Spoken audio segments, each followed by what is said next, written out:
Put your hands together for this young man. At least his wife says he's handsome, so that's good. Hallelujah. If you don't know, it is my son-in-law, and I'm proud of him. Thank you. Thank you so much for the opportunity. I want to start with the following statement that basically comes from a university in Sweden that did a research on the attention span of young people, and what they found is that the average attention span of a young person currently is about 8 seconds. Now, I know there's some of you that are slightly older that are saying, I told you so. But the other statistic which is very important as well to take note of is that older people or older generations are becoming more like younger generations than younger generations are becoming like older generations. Which means most of us around here has got an attention span of about 8 seconds. Now let me explain that, because I think that's important. Well, what helps to develop us at the end of the day is our behavior and the things that we constantly get exposed to. And that's why I want to use this time to give a bit of understanding about how generations are shaped, what are the terminologies that we use when we speak about generations. But I want to use an example. If I had to tell you that there's a new app on the market, and this app can basically facilitate or manage all your finances for you, but I have no idea what the name of the app is, what is the first thing that you will do? You will Google it, or you go to the App Store, and or Google Play, and you will type in finances, right?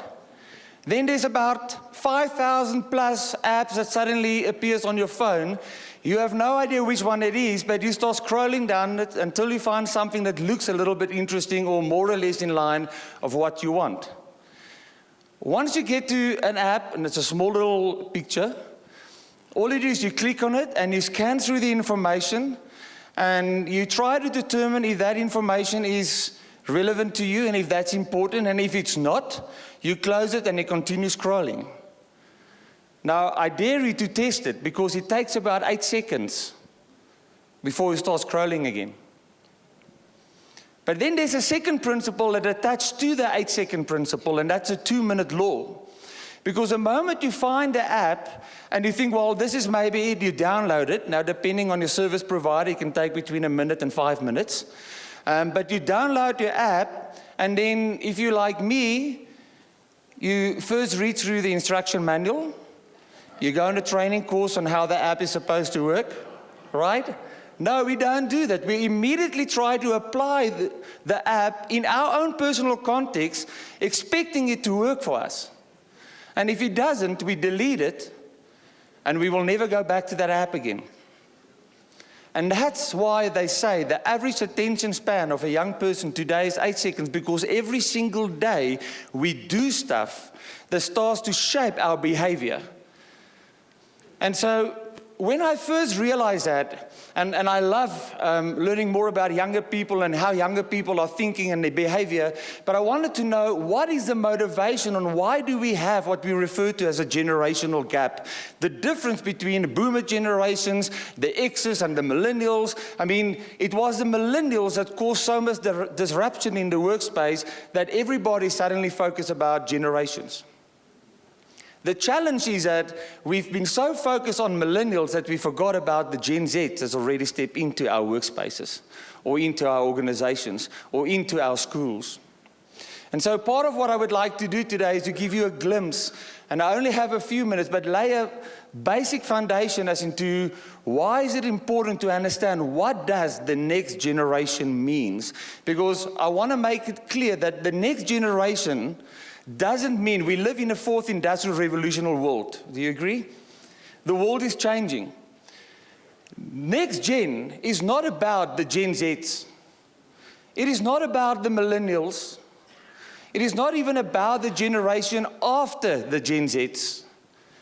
But I strongly believe, and I'm totally convinced, that when we speak about next gen, especially in a church context, we speak about a multi-generational space where every generation understands its responsibility, the role they play, the value they add, so that collectively we can move forward. It is not just about a generation, but about every single generation. The church has an amazing opportunity because in our Sunday schools, we're already working with a generation that is coming after Gen Z. We're already imparting into their life foundational blocks that will shape their future, and I'll give some explanation to that now.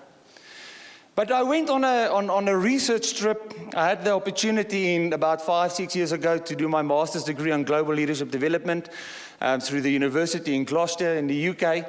And so part of what I did is I did a road trip from Pretoria to Kenya to meet with all kinds of different leaders. We met with government leaders, business leaders, educational leaders, community leaders, and religious leaders. Try to understand what is really changing and impacting our world, because what we discovered is that there's this big world on the outside, and then there's a small little organization. And I know every one of us believes that our small organization is about to change the world. Okay, and that's true. We need to be motivated and excited about the thing. But what we also need to realize is that that outer world, or what we refer to in the academic world, the outer context, influence on the inner context, is that that outer world is also changing the landscape or the platform where you and I need to work and function in. And so we had to try and understand what's the impact of globalization on us as an organization.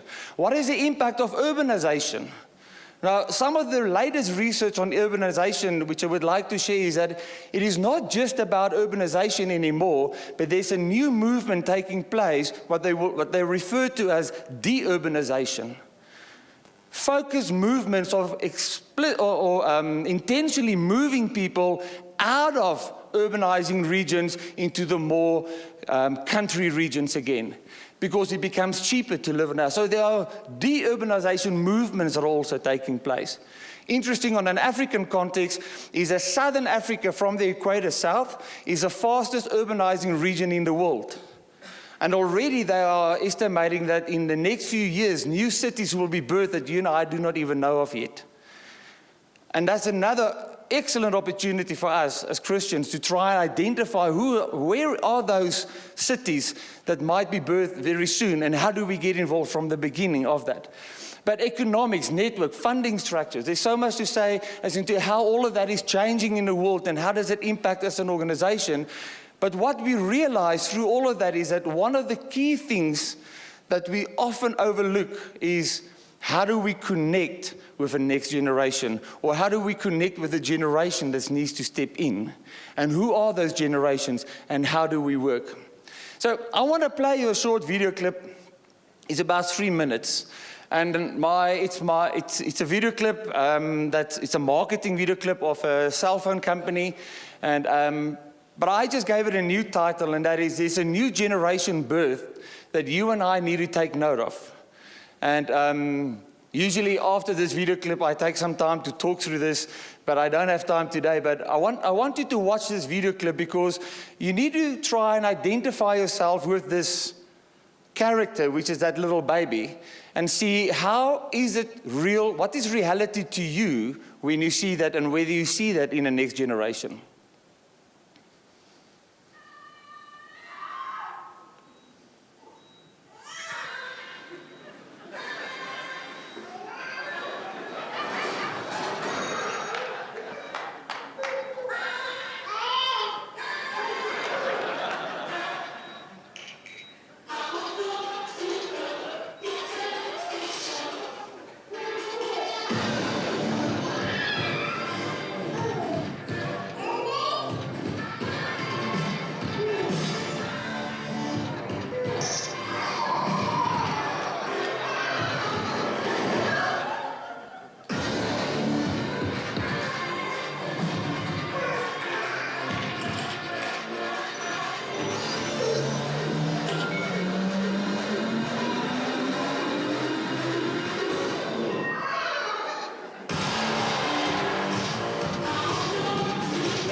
Have you met that generation?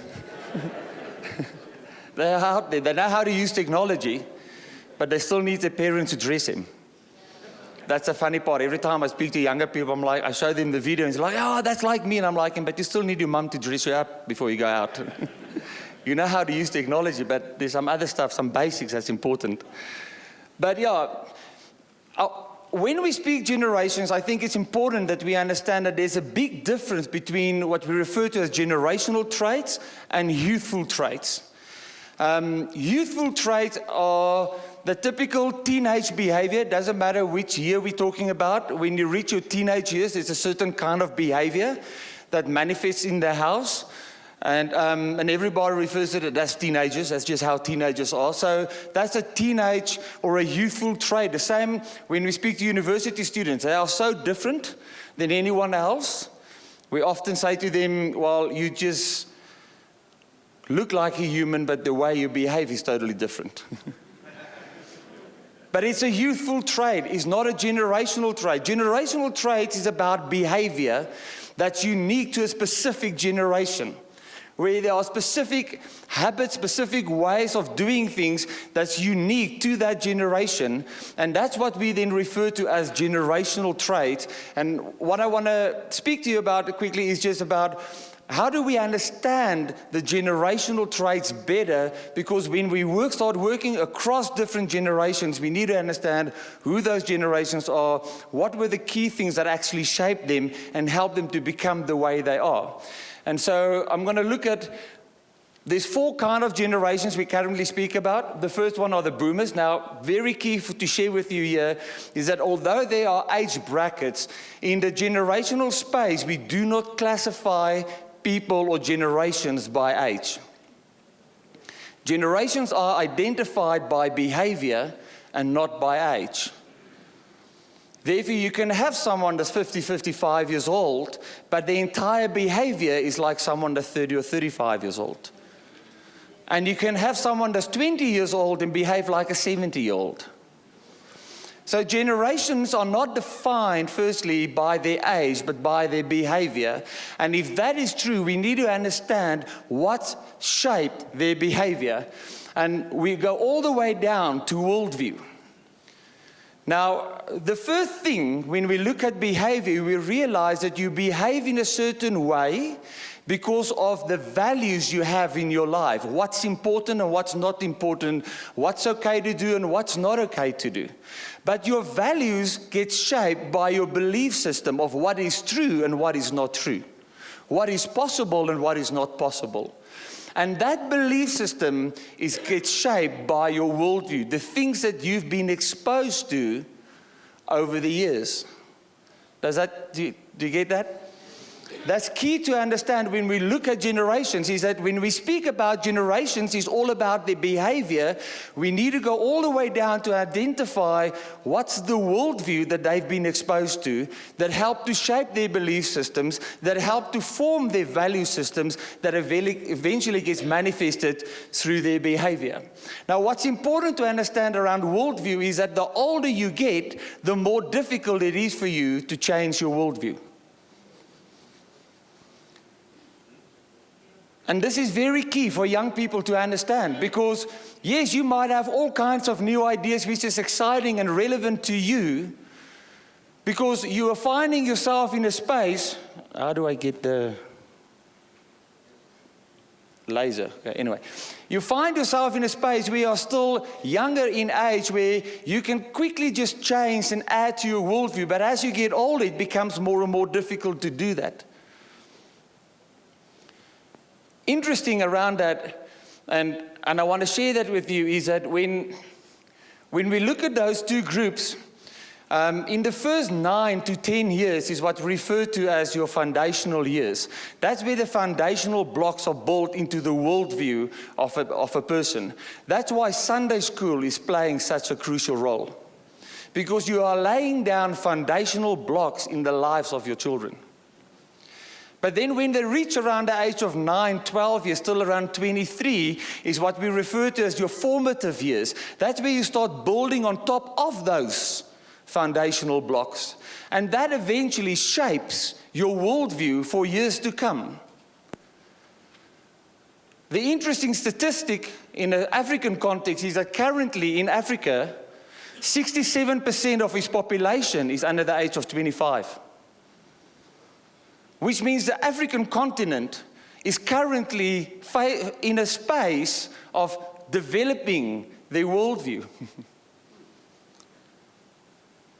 Many of them are currently in their foundational years, a great number in their formative years. 67% of this continent's population is under the age of 25.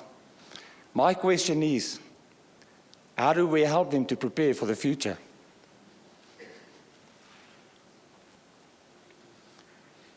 There are 4 key things that we look at when we identify the worldview shaping, what shapes their worldview.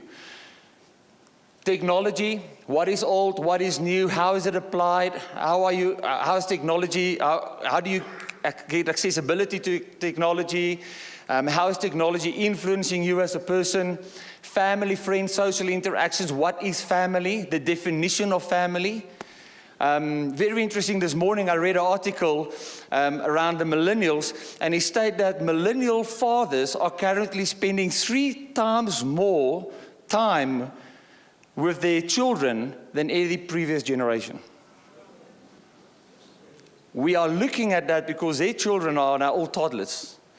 So we already try to see what impact could that have in the years to come as our children is growing older.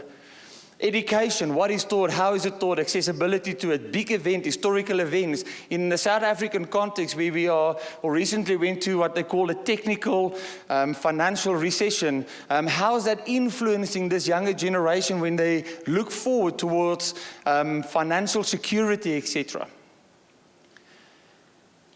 In saying this, and my time is over, to really connect, and I've always said it when I speak to churches and organizations, I struggle to understand why it's so difficult for us to connect to a next generation. Because there's something about missiology that I was taught, and it was mentioned a couple of times in the last few days. It's like another people group. If we want to connect with the next generation, spend time with them, learn about them. Get to understand their language. Get to understand their culture. Speak from within their place of understanding. And that's where the book of Malachi is so clear for me. It says it's about turning the hearts of the fathers to the hearts of the sons. And then we will see the hearts of the sons turn to the hearts of the fathers. And I want to close with this.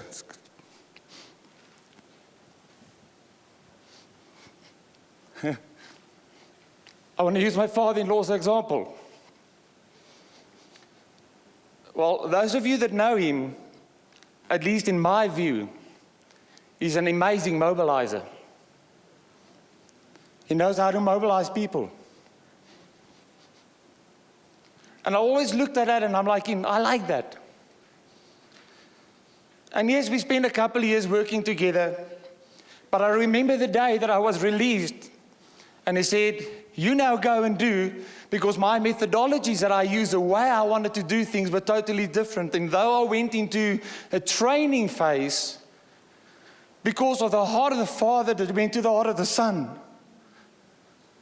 Today, this last past holidays, we've taken another group on a mission exposure trip, and we've now surpassed 5,000 young people on mission exposure trips. That's an example of when the Father's heart turns to the hearts of the Son, because then eventually the behavior, the DNA that is in there transfers, and it might just manifest in a different way, but you will start seeing the same fruit in the ground. Thank you.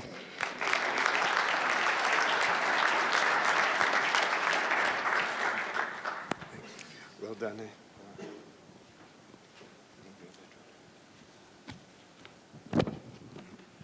Okay, well, it's a great privilege to be able to share with you a journey that we went on over a number of years.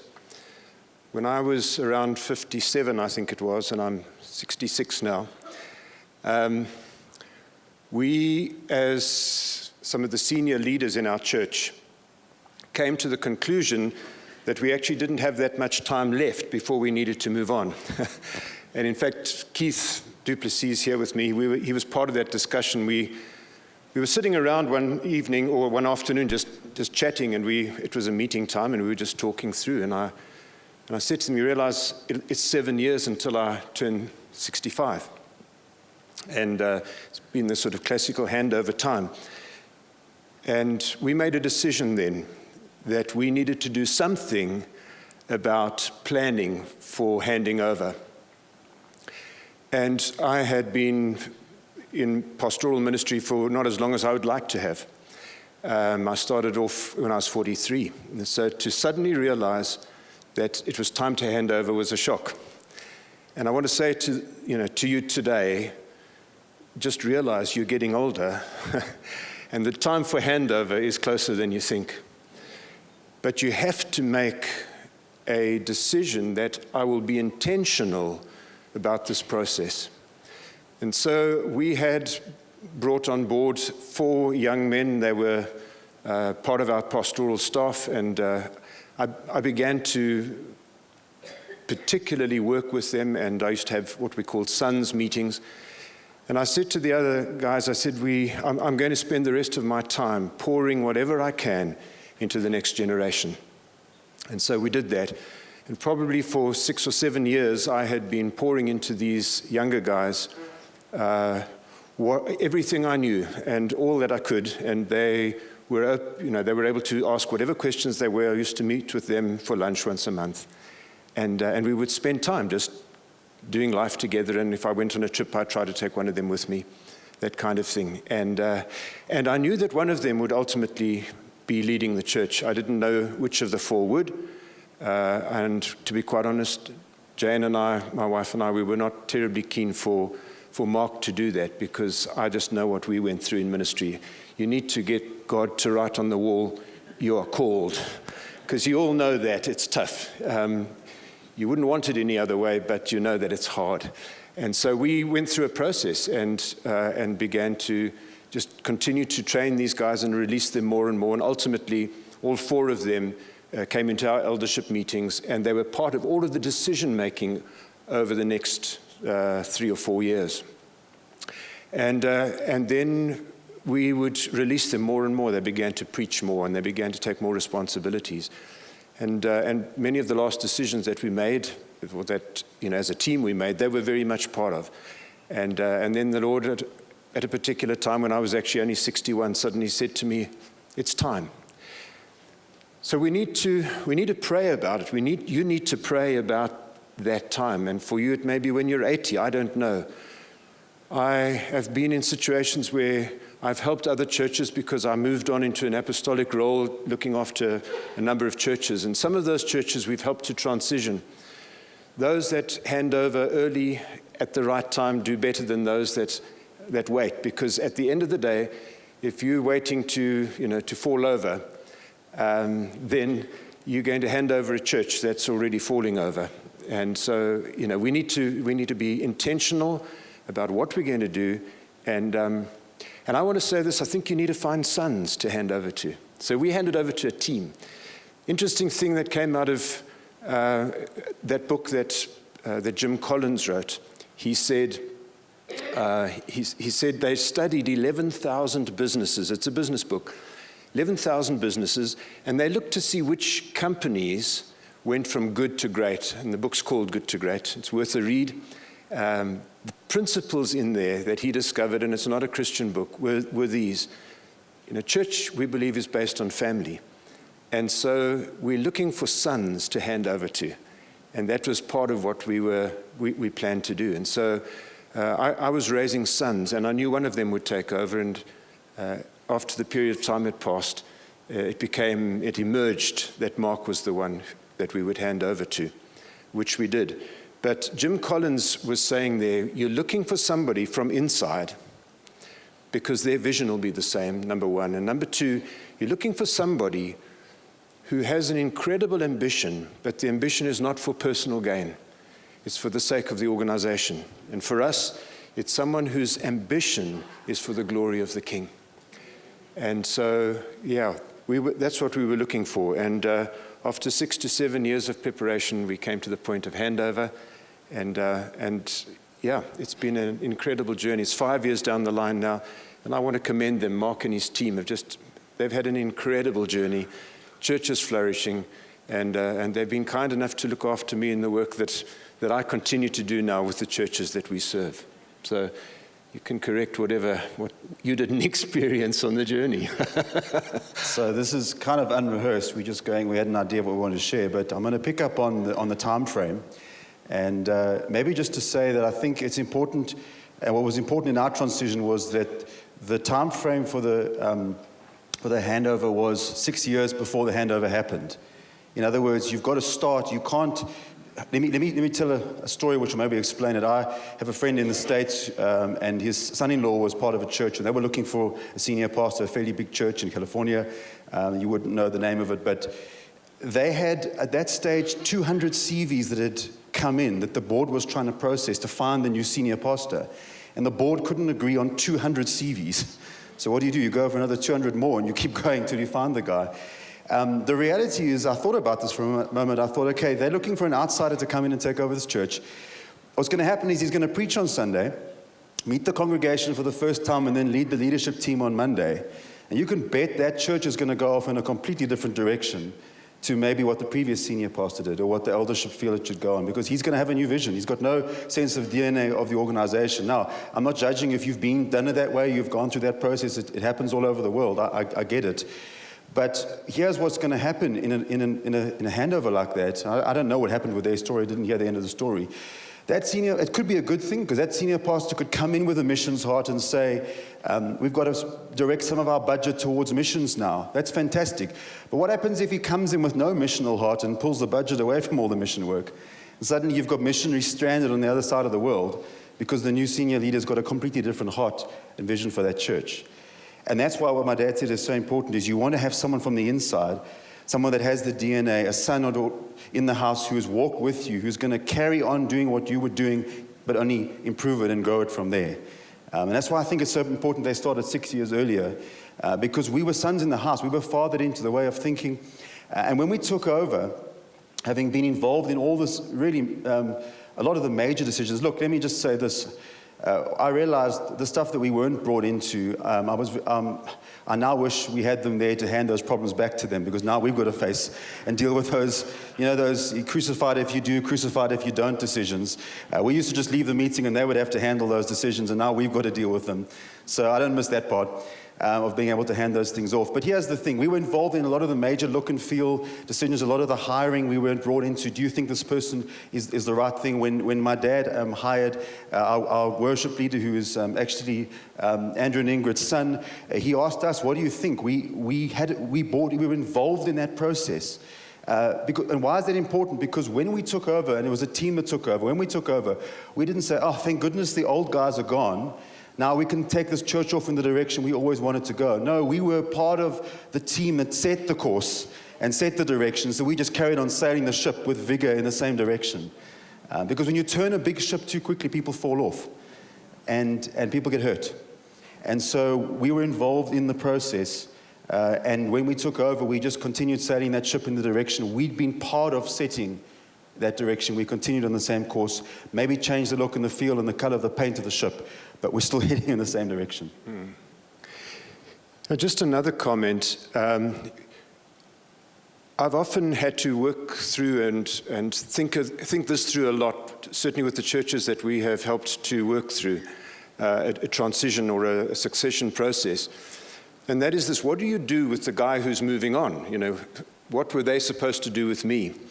And so I've asked different movements, and I asked NCMI what they do, and one of the answers, and I guess they wouldn't all have the same answer, but they said, no, look, what we believe is that the senior pastor or the senior leader, the lead elder, needs to stay on the eldership team afterwards. And then I'd go and ask somebody else, and they'd say, no, he needs to get out of town.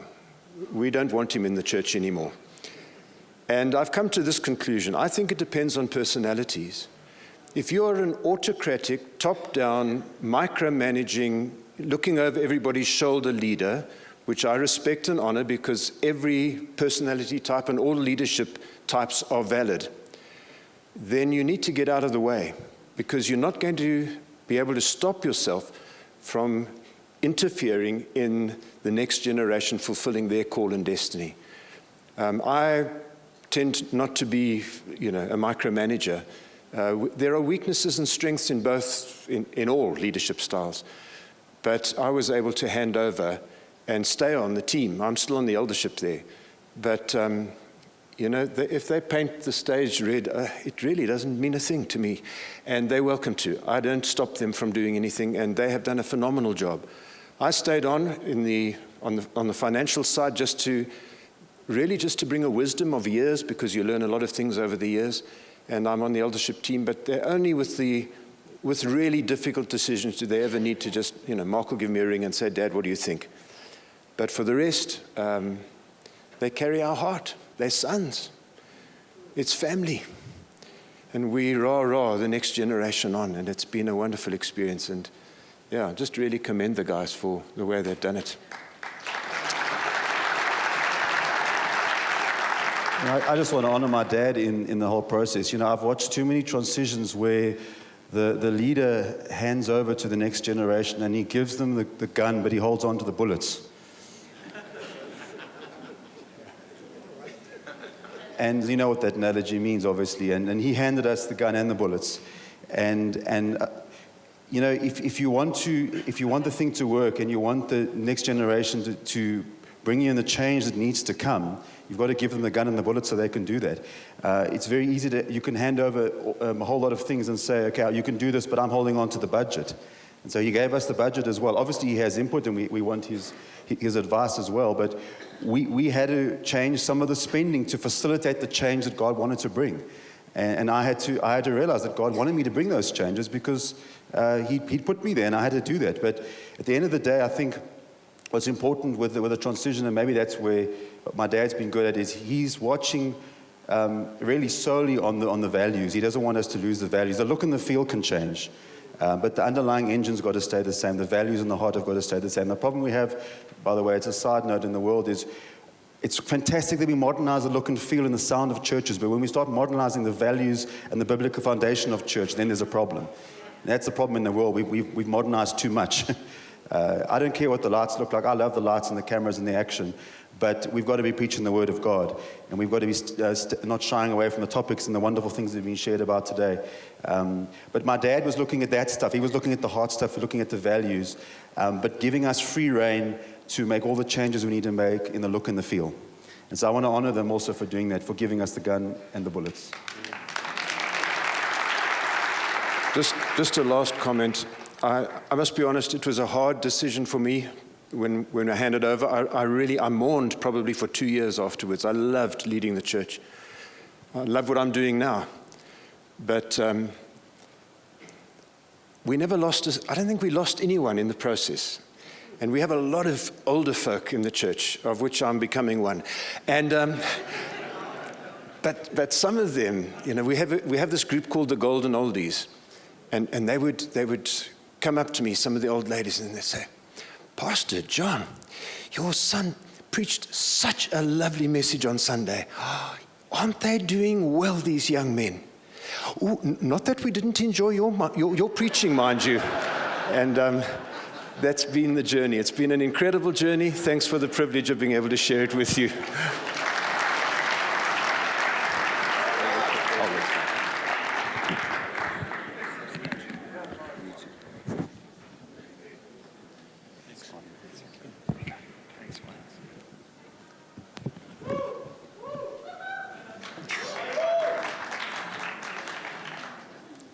Ours has been completely different. Different because it was a network, and I probably need to give you a bit of history. We pastored a church in the inner city, Johannesburg in Hillbrow. The church just kept growing and eventually got to a point where we had nowhere to move, nowhere to build.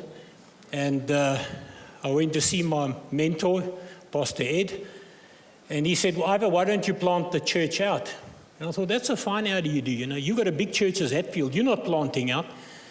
So I went home a bit offended about this whole thing.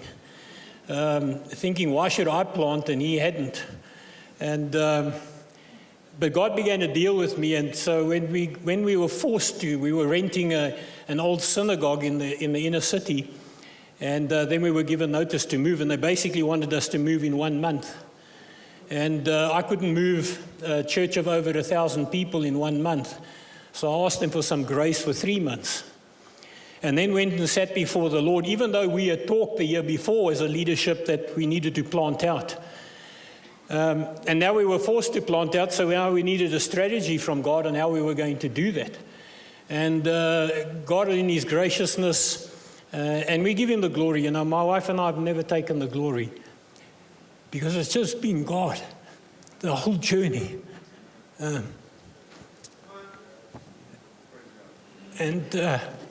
I had 2 men, this was one of them, another one sitting here, and God said plant in 4 areas where we had people coming from, where we had the majority of our home groups.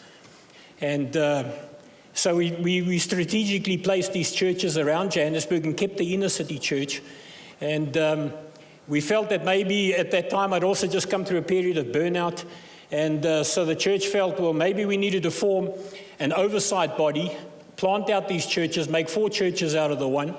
And then I oversee these 4 churches. And so that's what we did in 3 months. And in 3 months, we put these guys out, 2 of them that were already with me full time. And then we just took a leadership. We appointed some guys that were committed in the church, and we appointed them the leaders of the other 2 churches to run those 2 churches. And my job was to start mentoring them and helping them to grow, pour into those leadership teams that have never led churches in their lives before, and grow it from there. And within 18 months, we had appointed pastors in the other 2 churches. And this is where Mark was talking. Our biggest problem was in not being able to find the right people inside.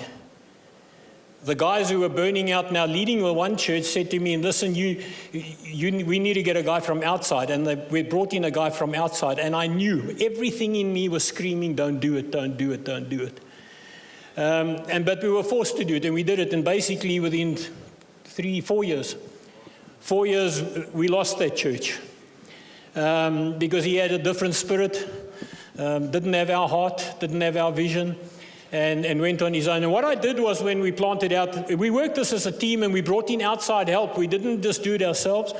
We brought in guys that had some input that could help us on how to do this, how to go about it in the right way. And so when we planted out and formed this oversight body called the Fellowship of Community Churches, these guys were all on that board, and we had some outsider guys from the church, businessmen that were part of the board too. And for 4 years, we tied them in with a constitution. And everything in me didn't want to do it, because I've come out of denomination. I don't want denomination. But the board felt that we needed to just tie them in, just to get them settled, get them in with the vision, get them in with what we were doing, and then release them after 4 years. And so that's what we did. So for 4 years, I had them tied in, and at the end of 4 years, tore up the constitution, that tied them in and said, now if you want to relate with us, you can relate. If you want to walk away, you can walk away. And one walked away, and 3 of them stayed. And since then, for the last 16 years, we've been going. Morgan has been mentoring a lot of young guys. We've planted churches. We've had other people ask if they could be part of this little network, even though all of us belong to a bigger network. And I probably should have done what John did at around 60, 61. Because I have watched so many churches around the world, and I've watched churches and some of my friends who are already in their 70s and won't let go.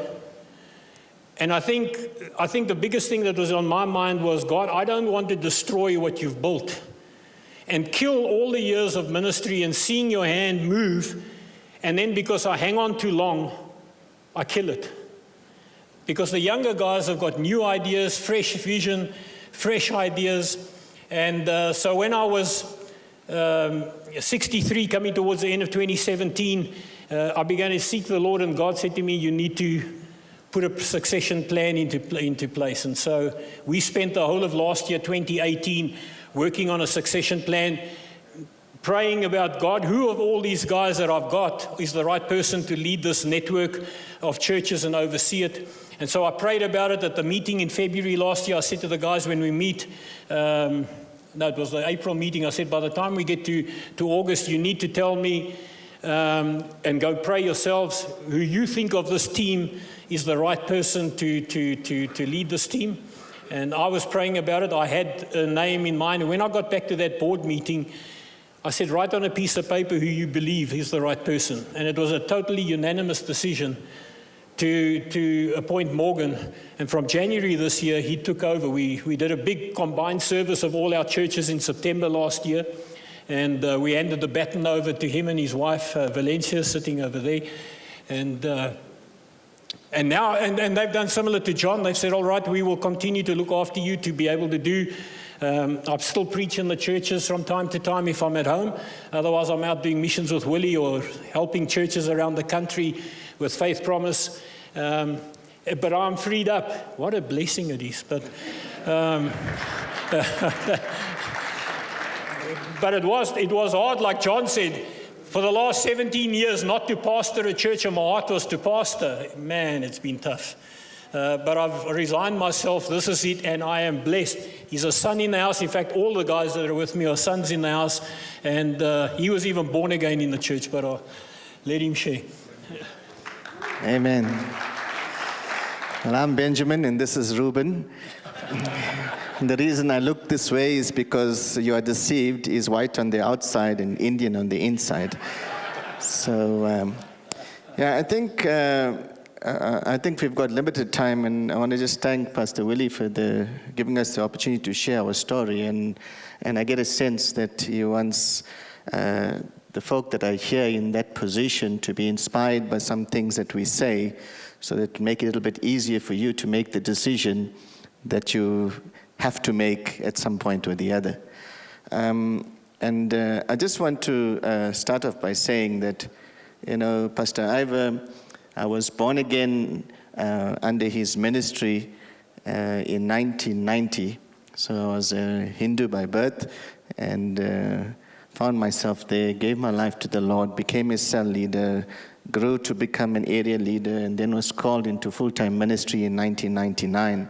And so it's 20 years this year that I'm in full-time ministry with him. So we have a long history. He is more than just a pastor to me. He is a mentor, he's a father, and we kind of really want to today honor him and appreciate him for what he has done for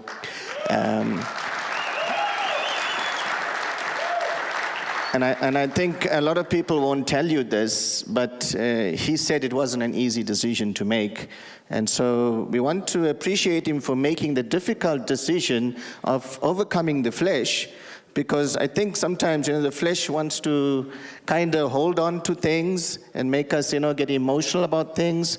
But I believe with all my heart that Pastor Ivor and Hillary have been led by the Spirit and did what they believe God wanted them to do in this season. And for that, I really honor and appreciate them. Amen.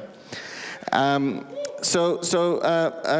think, for me, if I were to just give you a few pointers about, just looking at the transition that we've been to, I think the first thing that I would like to say to those of you who are considering transitioning, planning for transitioning, understand that nobody forced Pastor Ivor. Nobody pressurized him. Nobody told him, that he needed to hand over the network. And he took the responsibility to do that on his own free will.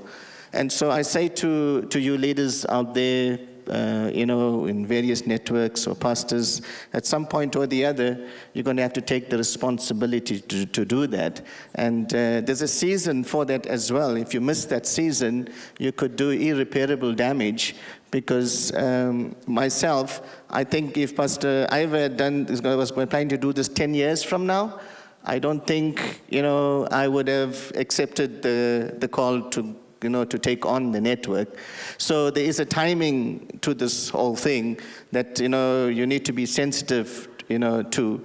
The other thing is that, the mentorship is so important, and I think, growing up in the church with Pastor Ivor, being on the board of directors for the Fellowship of Community Churches, being mentored over all these years, gave me the confidence, and I think also gave Pastor Ivor the confidence and the leaders on the team that, that this is something that, I can handle, that I can take on. And by the grace of God, I plan to do my best, and make them proud, and also, fulfill the vision that God has given us for the network. So I think what I want to say is take responsibility, for the transition. Mentor, the person that you're thinking that you want to lead the network or lead your church. But also what is most important is that, from the beginning of this year, and this takes a lot of humility, Pastor Ivor has stepped away, or stepped aside, should I say, not stepped away, he's still there, but he stepped aside and gave me the freedom to run the network and do what, God's calling me to do in this season. And that is so, so important to understand, because all, is one thing to hand over something and then, behind the scenes try to control it. And, you kind of feel so much like, you've been given the opportunity to lead something, but, behind the scenes you control. So I really had a freedom, in doing this. And I also want to say that, you need to pray. Pray for the unity. Pray for the success of the transition, because it's something that is your legacy at the end of the day. And I know that, Pastor Ivor and Hillary are praying for us in this whole season. And maybe I just want to give Pastor 1 minute, maybe just to share, as we see we've got 2 minutes left. But the question I want to just pose to each and every one of you is that Jesus left a successful ministry in the hands of people with a religious leader considered to be unschooled and ordinary. Will you do the same? Thank you. I mean, I just in closing, just to say that I encourage you, trust people. I know many times senior pastors have been hurt by some of the guys they've mentored and trained, and have been hurt and feel discouraged. And so some of you don't trust people anymore. And I just realized, whether it works or doesn't work, I've got to trust. And I had to trust them when I handed the churches over them. People told me I was crazy. You can't hand over a church. You're taking all these 1,000+ members and you're just giving it to these guys. You won't have 50% in the next year. Well, I can tell you something. We've probably now 17 years down the road, we've still probably got 50% of the original members that were with me in these churches. We never lost them. They took the DNA that I had and put onto them, and these guys ran with the vision, and the members bought into these younger guys, and it's just continued to grow. And so I really want to say to the senior guys, trust the younger guys. They've got energy. We've got no energy, man. I've got a bit of experience, but don't ask me to do what I used to do. It doesn't work anymore, but they've got it. So use them while you still can. Amen. Bless you. Thank you.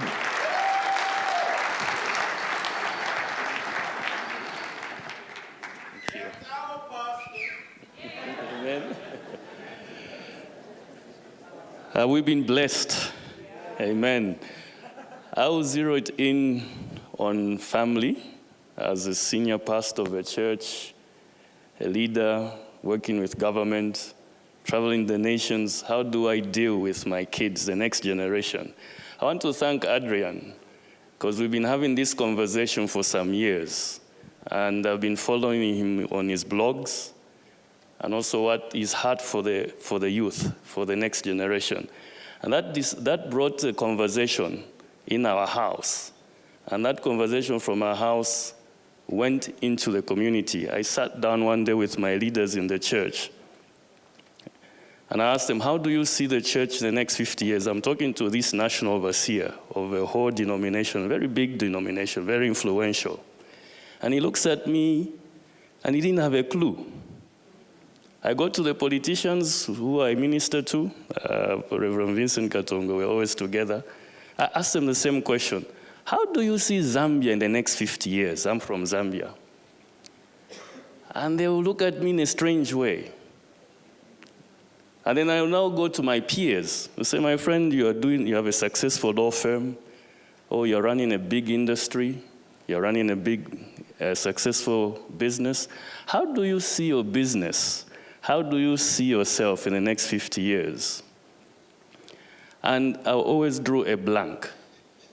And I went home and the Lord began to minister to me to say, you've been asking that question, how do you see Zambia? How do you see the church in the next 50 years? First of all, I started counting 50 plus my age. And it wasn't very comforting because I'm 53 years old now.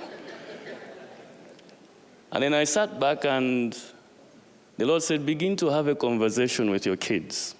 So I became a student. I'm still a student. We have 5 children, 4 boys and 1 girl. 3 of them are already out of university. The 4th one is about to enter university. And ironically, 3 of them are all into law. So I have lawyers in their house. So we sit down and say, okay, counsel, let's discuss here. Let's have a dialogue. How do you see your world? Teach me. So they began to, when you're talking of, Adrian was talking of apps.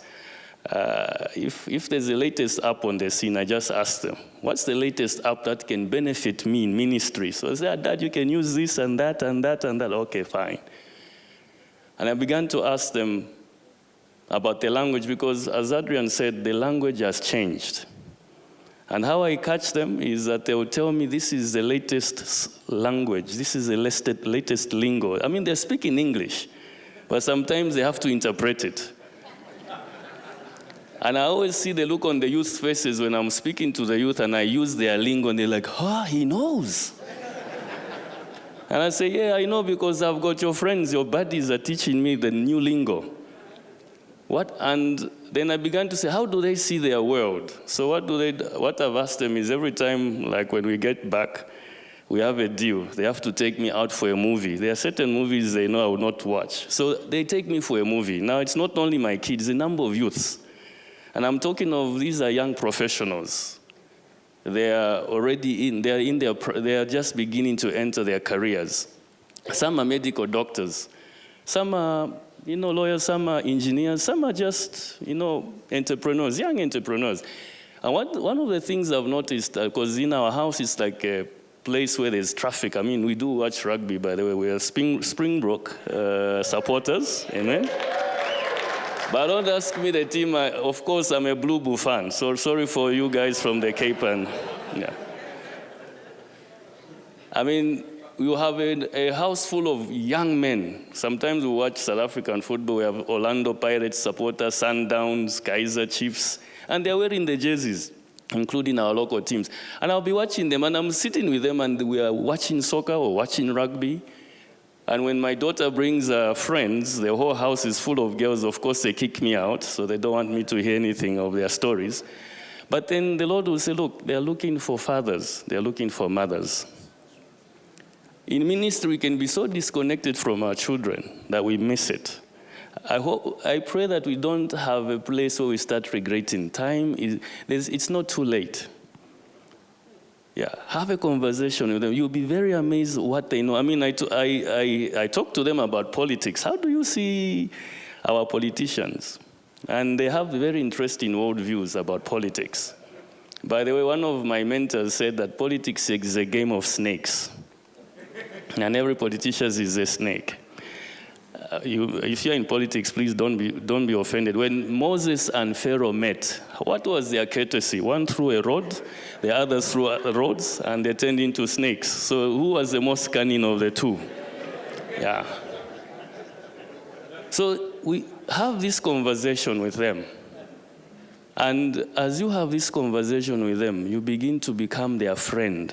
Because there's a serious identity crisis with our youth. Yeah, I'm not talking of the toddlers. I'm talking of these guys who are already in their office, and they're about to become your next judges, your next governors, your next MECs, your next medical doctors, your next pastors, your next missionaries. And that's the conversation we are having. This conversation, I pray that you go back home and begin to have a conversation. And please be quick to say sorry to them also. It's one thing they deceive us to say we cannot say sorry. We really need to say sorry to them when we've made a mistake. And I'll end with this question that I believe Adrian and I think he came up with this question. And that's something I'm riding in ministry. What does Satan know about our youth that the church is not yet discerning? It's a question I'll leave you with. May the Lord bless you. Amen.